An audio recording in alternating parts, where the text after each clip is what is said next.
everybody. Here I have my Baya plant, or you can just call it a palm tree. It's been doing so well in this corner. I have it in the washroom and there's a window right in front of it, and it just seems to love this corner and it keeps on blooming. So far in the year, this is my 4th time that it's blooming. It seems to be happy here. In here we got another bloom inside there, a little one, and a new leaf and a new bloom here. The older blooms are right here.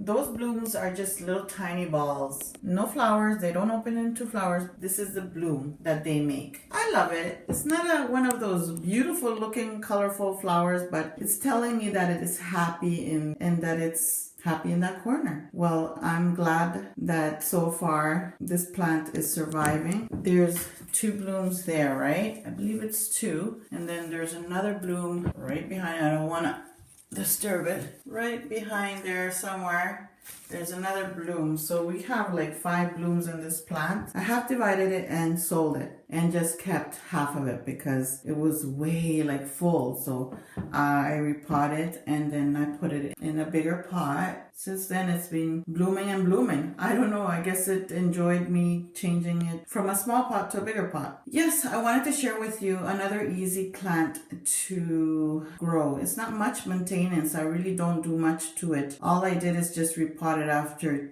2 years and then just repot it into a bigger pot, new soil, and that's all I did. Once in a while I put some leftover coffee, like I said in my last video. The only tips and tricks that I can tell you how I fertilize my plants, all my plants, is whatever I wash, like any vegetables like chickpeas or rice or anything that I wash, I just pour that water that I used for washing, I pour it in each of my plants. Or I just pour grinded dried eggshells or dried banana. The banana peel is also good, so I dry them and then I grind them into flour.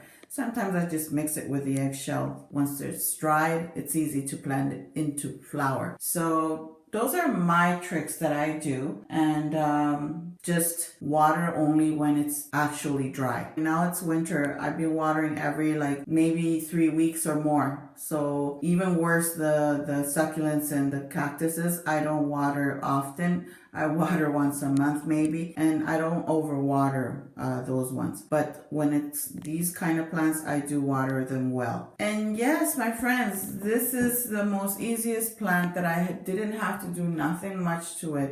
It's another easy plant that you can care for. All I do is just water it every 3 weeks. Yes, my friends, that's another plant that is so easy to grow. Every single time I get a new leaf. You can see that new leaf there and a new bloom beside it. If you're new, subscribe.